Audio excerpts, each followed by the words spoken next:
Assalamualaikum warahmatullahi wabarakatuh. Kembali lagi dengan saya Miftah Sukmadewi. Pada kesempatan kali ini kita akan membahas tentang prinsip-prinsip metode penelitian dalam Islam. Langsung saja simak videonya. Apa itu metode ilmiah? Jadi, metode ilmiah merupakan suatu prosedur atau tata cara sistematis yang digunakan para ilmuwan untuk memecahkan masalah-masalah yang dihadapi. Secara umum, metode ilmiah ini melibatkan pengamatan dan pengukuran yang cermat, kemudian pelaksanaan eksperimen, pengujian, serta modifikasi hipotesis. Al-Quran atau Quran merupakan sebuah kitab suci utama dalam agama Islam yang diturunkan oleh Allah SWT kepada Nabi Muhammad SAW yang terbagi dalam beberapa surah. Kemudian setiap surahnya itu terbagi menjadi beberapa ayat. Al-Quran ini juga dijadikan sebagai pedoman dalam kehidupan oleh umat Islam. Langsung ke inti materi. Jadi prinsip-prinsip metode penelitian dalam Islam terbagi menjadi 4, yakni metode bayani, metode burhani, metode tajribi, dan yang terakhir metode irfani. Yang pertama adalah metode bayani. Metode bayani merupakan suatu metode penelitian untuk menemukan sebuah ilmu dengan melalui usaha maksimal, yakni membaca, memahami, mempelajari, dan mengkaji penjelasan-penjelasan dari nas-nas Al-Quran dan Sunnah untuk menangkap pesan-pesan yang terdapat di dalamnya. Fungsi dari metode bayani ini sangat diperlukan dalam rangka memahami pesan-pesan yang terdapat dalam wahyu, baik yang ditilawatkan yakni Al-Quran maupun yang tidak ditilawatkan atau As-Sunnah.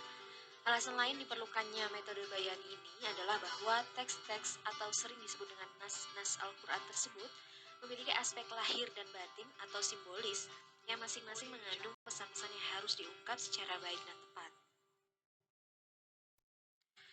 Metode yang kedua adalah metode burhani.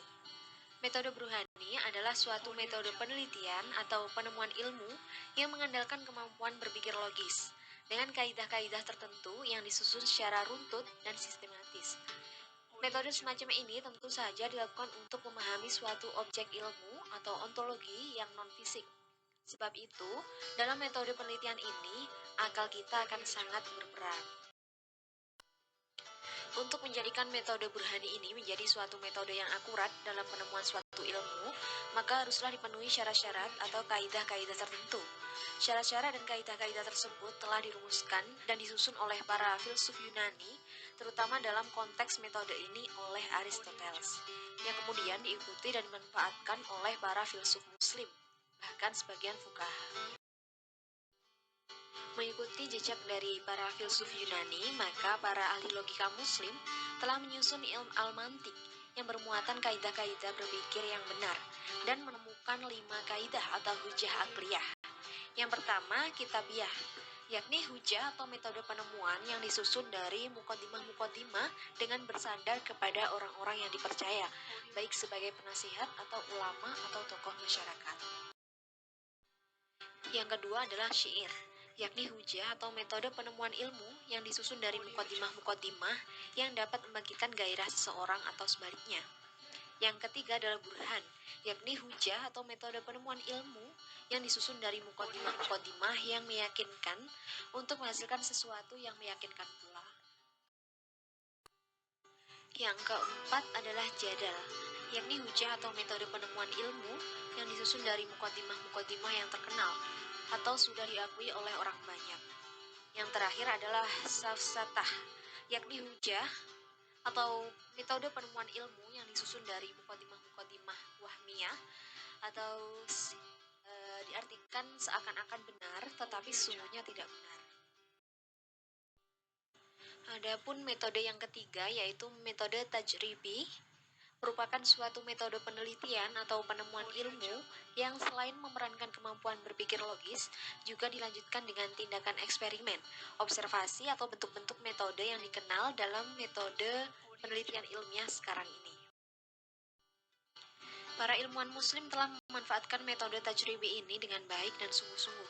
Mereka telah melakukan pengamatan-pengamatan terhadap objek-objek fisik, baik dalam level teoritis, yaitu melakukan kajian mendalam dan kritis terhadap karya-karya ilmiah para filsuf dan ilmuwan Yunani. Yunani, seperti astronomi, kedokteran, dan lain-lain, maupun dalam level-level praktis, yaitu melakukan berbagai eksperimen untuk membuktikan benar atau salah suatu teori tertentu atau menciptakan teori yang belum ada sebelumnya. Metode yang terakhir adalah metode Irfani. Metode Irfani adalah suatu metode penelitian atau penemuan ilmu yang mengandalkan at-takartub ila Allah atau al-ittisal bi al-ilahi dengan melakukan langkah-langkah tertentu mulai dari tindakan persiapan-persiapan atau istidad dalam bentuk tazkiyah an-nafs atau membersihkan diri dari segala kekotoran jiwa dalam rangka menyambut sinar kebenaran yang hadir secara langsung ke dalam hati tanpa melalui simbol atau presentasi. Adapun teknik-teknik dalam metode Irfani ini adalah dengan melakukan riyadhah, yaitu latihan-latihan dalam arti melakukan amalan-amalan secara terus-menerus dengan cara-cara tertentu. Seperti contohnya dengan melakukan secara rutin hal-hal sebagai berikut. Baca Al-Quran, wirid-wirid dengan Asma'ul Husna, tasbih, tahmid, takbir, tahlil, haukalah, sholawat, baik secara individu maupun secara kelompok dengan mengikuti mursyid, seperti terlihat dalam berbagai kelompok tarikot. Demikian tadi penjelasan yang dapat saya sampaikan. Mohon maaf bila ada salah dan terima kasih. Assalamualaikum warahmatullahi wabarakatuh.